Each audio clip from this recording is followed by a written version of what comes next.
You know what I'm gonna do today, folks, to make it a little bit more interesting, because I will be catching kind of the same fish.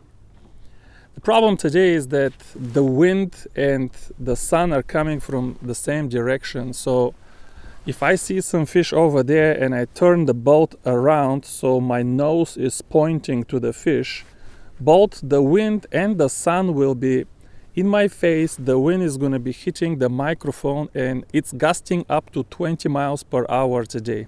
You can't see it in this very moment, but trust me, 5 minutes in the video, it's going to be gusting 20 miles per hour. So instead, what I did is I dumped an anchor just in the middle of the lake here. This way, I'm gonna I have like 50 feet of rope. I'm gonna let the boat sway left and right. And all of these schools of bluegill, there is a few crappie, but it's mostly bluegill, that are just roaming around here in the middle. We're gonna, catch a few fish from one school, then, let the boat move left or right as far as the anchor rope allows me, and find another school, catch 2 or 3 fish from the other school. But to make it more interesting, I will set up a goal for this video. I have 1, 2, 3, 4, 5 rods today. I'm gonna try to catch 3 fish with every rod. And we have 2 dangly tails here, but different color. We have a 3rd dangly tail on a lighter jig and yet another color. We have one Swimbait and we even have one float. But these suspended bluegill are not very deep. They're like 8 feet deep. So this is a sliding float. So I'm not really concerned. I'm pretty sure we're gonna catch 3 fish on the float too. But yeah, this will be today's video. We'll just use all of this tackle and we'll probably say 1 or 2 words about each of these rigs. And I hope you guys have fun, because that's the only thing I can come up with right now. At least when I set up the boat like this, you're not gonna have glare and my back is stopping the wind, so the audio will be all right. All right, so the fish that I saw when I stopped here are still here, 7, 8 feet deep. Everything is kind of optimal, so maybe let's get the float out of the way, because the Swimbait and the dangly tails, you can catch fish with those even in deeper water. But for float, you do want a school that's not suspended too deep. I told you guys, when you adjust the knot above the sliding float, don't just unhook the jig from the hook keeper and do like zzz. You will burn your line. Your line will be like wrinkled like a pigtail. Drop it in the water first, soak it in the water a little bit, and then, even then when you move it slow. It makes a difference. Slow, not a wrinkled line. Do it fast, you're gonna wrinkle the line. Let me check. I check the depth even with live scope, because sometimes you think you're 3 feet, it's 5 feet. You think it's 5 feet, it's 3 feet. Live scope says we're fishing 7 feet deep. That's too much, because I don't want the jig to get in the middle of the school, because if the jig gets in the middle of the school and you catch a fish and the fish starts struggling, you're gonna scare the whole school, and then you have to find a new school. This is, by the way, a trout magnet, not a dangly tail, because I have some very old 1 and maybe even 2-year-old trout magnets. They were super glued 1 and 2 years ago, so I do want to use them. They kind of get too old and brittle. Maybe after this video I'm gonna put them all in one of my old boxes, and I'm gonna call it a junk box, and I'm gonna put all of my jigs there, and I'm just gonna sell the box for whatever is like I don't know, 50% of the cost of the jigs. Because the jigs, if they are 1 or 2 years old, they're still brand new fish. There we go, first fish. See, the wind is starting to gust now. First fish on the Presso float with coral, S150 coral sliding float. 1 gram trout magnet on a 1 gram number 10 BG1. That's the black and blue trout magnet. See, 1 year old, still doing well, nothing wrong with it. Yeah, it's gusting now. Well, I shouldn't throw these fish like this. I don't want to scare them. Wow, I'm seeing some fuzziness like 70 feet out. That's a challenge.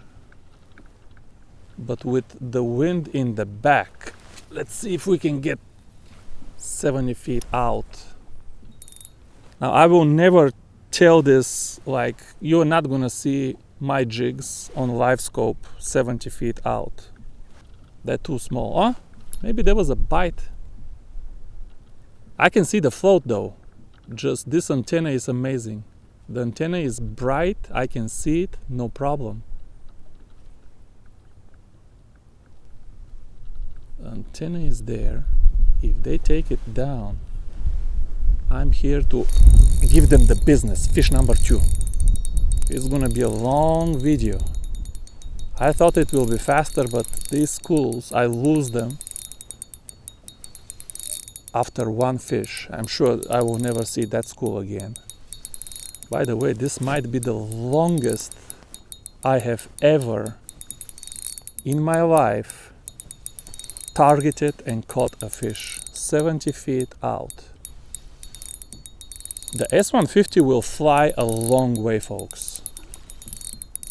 You have 1.5 gram of lead.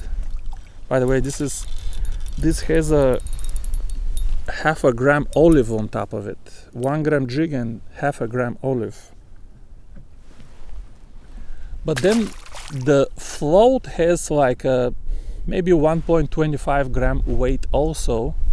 And because of the shape of the float and the antenna, when the lead flies forward with the antenna gives it leverage and makes the float fly like this.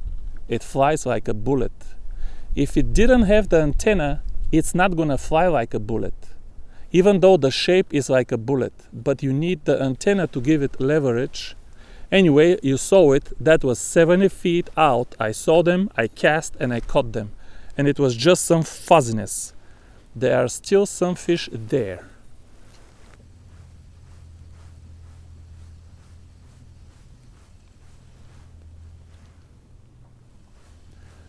Unfortunately, folks, I think we're gonna need to lift anchor.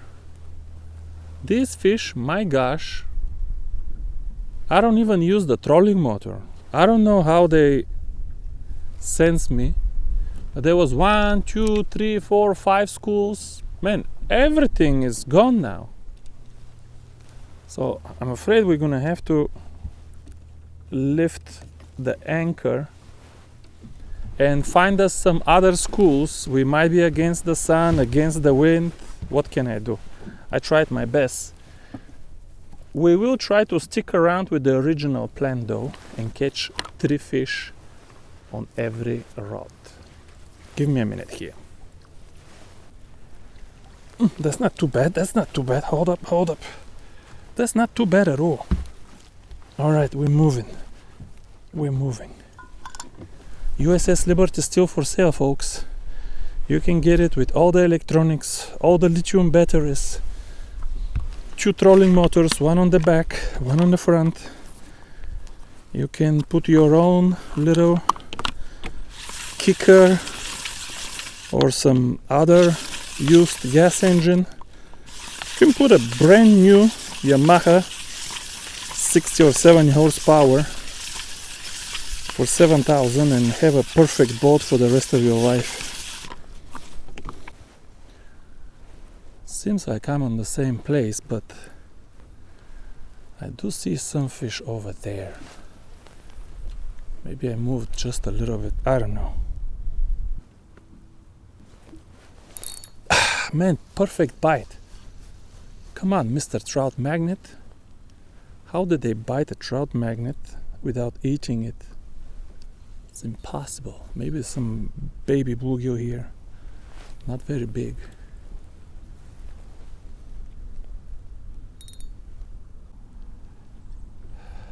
Man, I feel that there are some bites, but they are so tiny. I don't have courage to pull the trigger because I will pull it out of the red zone.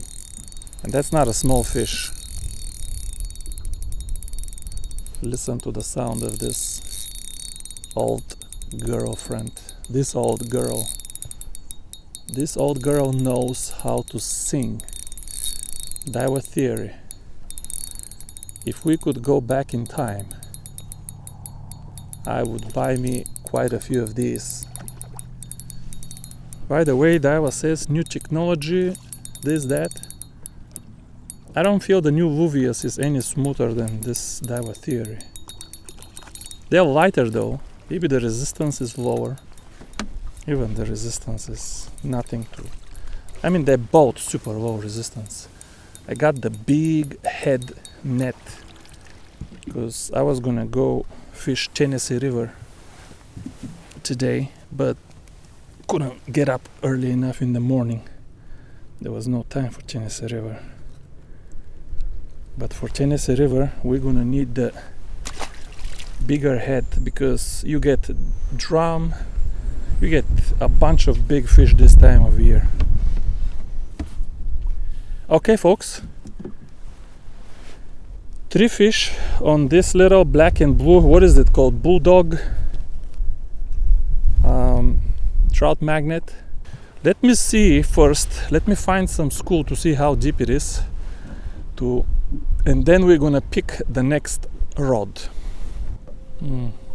I see some fish, but only on live scope. I cannot even look up against the sun.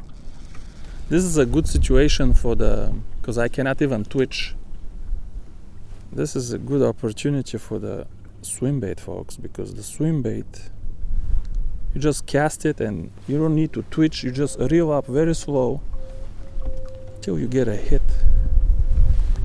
This is the 6-foot 2.0 number 8, which is, by the way, in stock now. I don't know for how long, but we got 500 packs of these guys on Friday.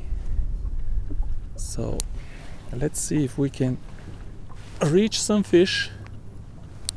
I don't know, that didn't go very far. And then we're just gonna fish blind. I'm gonna turn you up like this, so the wind and the sun doesn't bother us too much.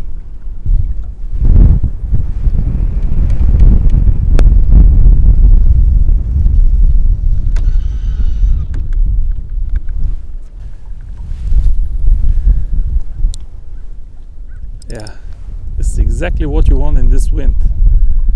If you can make a cast at all, it will be with the 2.0 number 8.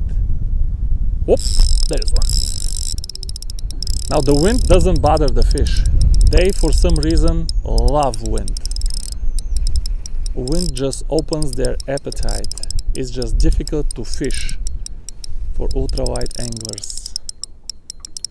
By the way, thin line is extremely important for wind.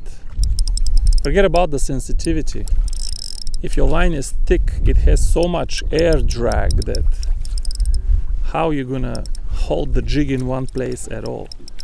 With thin line, it's pulling it, but you know, you can kind of make it work.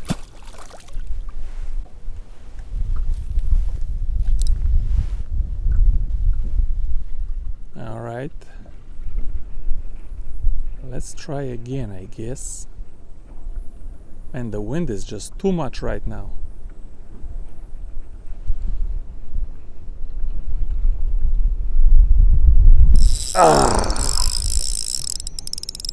You messed up, buddy. What is this? Bijik, I think.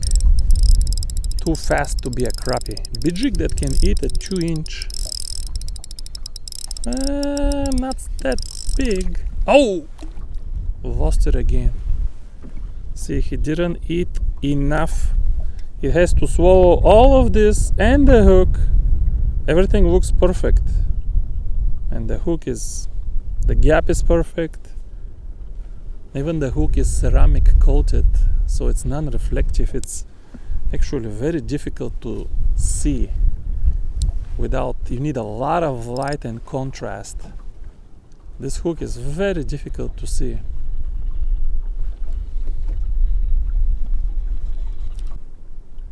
Ah, here is one. That is a crappie. Yes, steady, slow and steady. I love the feel of crappie. Where is the crappie on Tennessee River this year? Usually they come by the dam. Haven't seen them yet. I see people catching them on Guntersville Dam. But up here by Nickajack there's nothing. I scanned so many times. That is a good crappie. Fish number 2. If we shall land him. That is a him, by the way. Wow, this big net is kind of easier to net. But then do I really need such a big net for this crappie? Easy removal.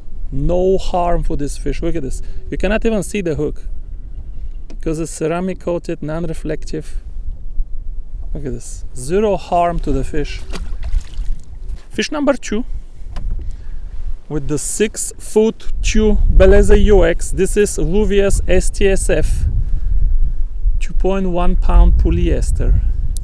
If you're gonna fish the 2.0 number 8 with a swim bait, I don't recommend this reel or this line. I recommend at least gears size 1000. These gears are size 500. There's a lot of resistance when you're pulling this. If you're doing this for 6-8 hours a day, you're gonna wear these little gears pretty fast. So I recommend a little bit bigger reel, at least size 1000, and also a little bit stronger line. 2.1 pound polyester is not a good idea because when you cast these Kitex, I don't care where you cast them, lake or Tennessee River, you will be catching bass and catfish, and then landing with a 2.1 pound polyester is just a chore. Takes forever.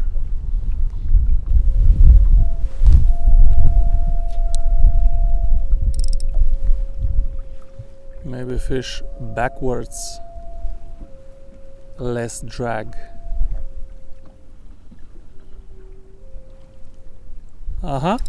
Fish. Man, did you see how this rod bent? How deep? I love this 6-foot 2. I love it. It's not even expensive, just by some pure luck they got the right action. That's all. The handle is not perfect, the guides are not perfect, but the action is perfect. By the way, it's available right now, but I don't know if I recommend it right now, only if you are enthusiast and ready to pay probably double. Because right now, by the time you pay the tariffs and all of the custom fees, it's gonna be well over $200 when the MSRP is only $135. A little bit abrasion here. But this is fish number 3, I believe. Is it 2 or 3? No, that's fish number 3. See? Released with zero harm to the fish. I landed it with a rubber mesh. I'm holding the fish with the fingertips and gloves. And the hook is so thin, it's just... I don't know if it even leaves a hole. You know what, folks? For the Twitcher rules, let's find some kind of school closer to the other bank because it's just impossible to hear me here. 1.5 number 10 dangly tail. Yeah, Presso Air AGS with an old girlfriend, Daiwa Presso Rio. This one is 2000 SSP. Have you noticed when people buy the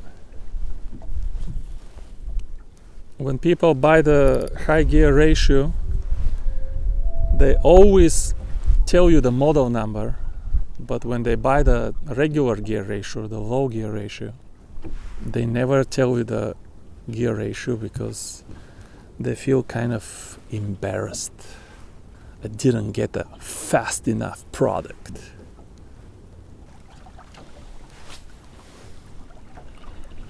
The wind is something fierce, folks. I'm fighting not the fish, not the tackle, but oh, I had a fish already. I thought maybe I felt some resistance, but not really fish pull. Thought maybe the line got wrapped or something. But it was a fish and I missed it again. Difficult, let me tell you.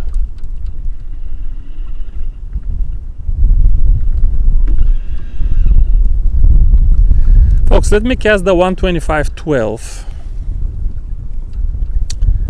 which has a little bit shorter lure and a little bit smaller hook. Now it's lighter, which I don't like, but I'm getting bites and missing some fish. And I'm thinking with the smaller one, I'm gonna catch them easier. Even the line is thinner, which can help with the wind. Not that they cannot eat the 1.510 over there. Did I even catch a fish with that one? I don't think I did. All bluegill can eat it, but sometimes in the winter, I don't know, it's not that they cannot, but they have more courage when it's something smaller. Like it's less risky.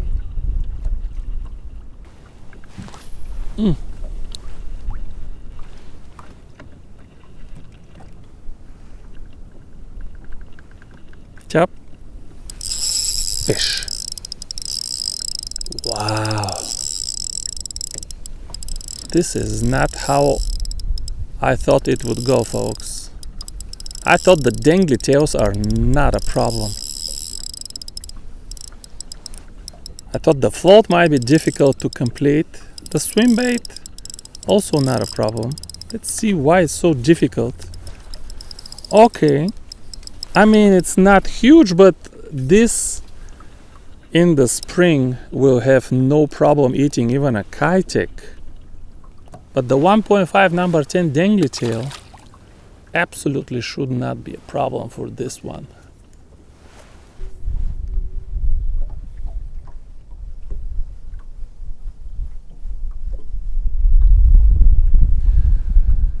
Folks, I don't know what to do.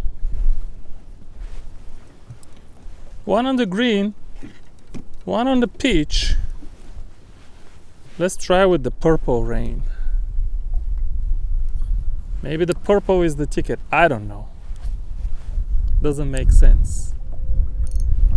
But sometimes I just switch things out of frustration, just like everybody else.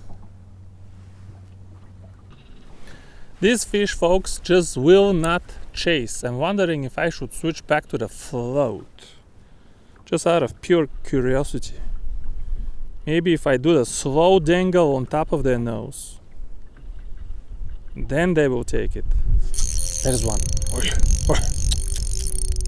Stay here, stay here, stay here. That will be one on the purple. We got one on the green. I'm counting carefully. And one on the peach.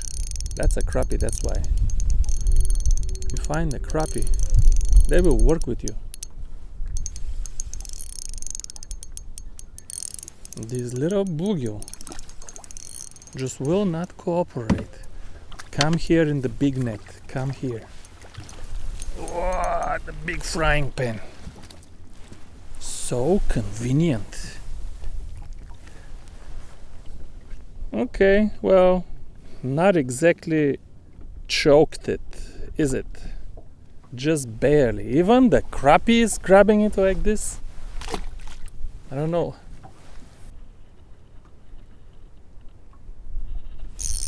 Got one more. Chew on the purple. Oh. Let's look at him. You know, this is the smallest bluegill today, but this fish should have no problem eating anything I have on this entire boat, folks. If this was the spring, fish right here. I count it. I don't care. You come here and fish in this 20-mile-per-hour wind and try to close this game. That is a good bluegill too. Why not count this one? Eh? Why not? What's wrong with this one? That's some 7.5 good inches of bluegill. I'm talking. Whoa! How many inches? Yeah, 7.5 for sure. Even close to 8. Wow, the purple rain was relatively fast. Let's get back to the green and the peach, which are not exactly winter colors. I don't know what is a winter color, but nevertheless, I always thought that purple was a winter color, and you've seen me fish these Zeman, I forgot the name, micro bowlers. I always fish the purple with the silver jig head in the winter, and it kind of worked. But then again, if that's the only thing you fish, what else could possibly work? You never tried anything else. These fish have not seen the green one yet. Let's see.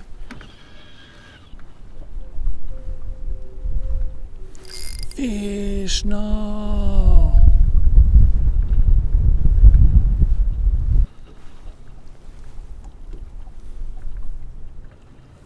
Oh no, folks. We lost the tail. Oh no, let's catch two on this one, and then I don't know, we might try to catch on the cigarette butt, but I couldn't even catch it with the dangly tail. How am I gonna catch it with the cigarette butt? Fish. 125.12 converts right away. What is it? Little crappie, man. That's impossible. These crappies should be able to catch them one after another, even with the cigarette butt. That's not something I can lift with this line though.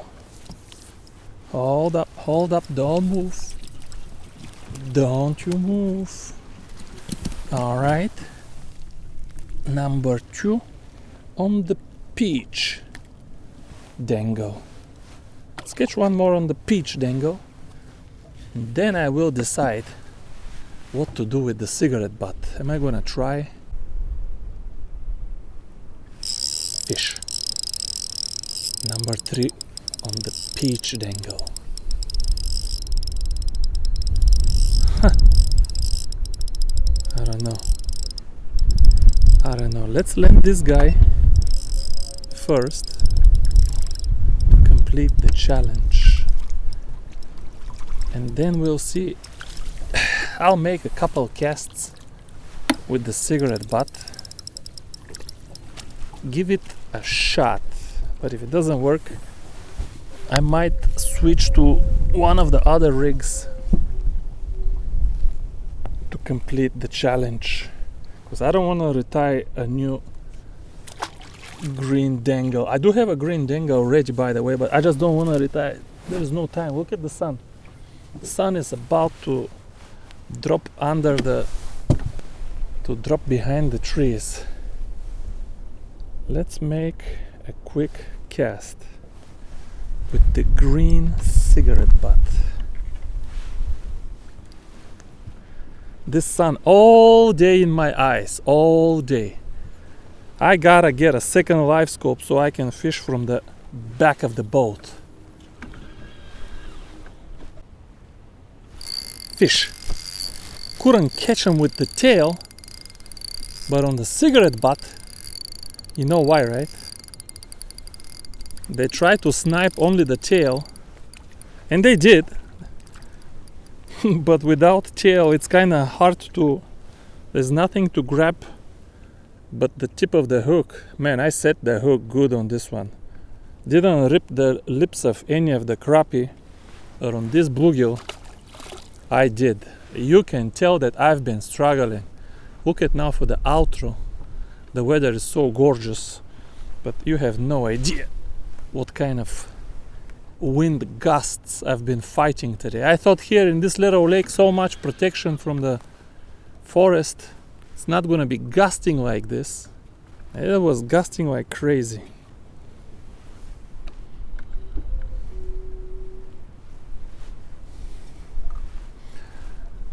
Folks, I'm losing light. I am gonna cheat so I can close this challenge, folks. I am gonna cheat with the purple or the peach. Let's catch it with the peach, the last one. The purple is just too easy. We need a little bit of dango, something, just a little bit of like a trout magnet, something behind the hook. That one had nothing behind the hook left. Maybe.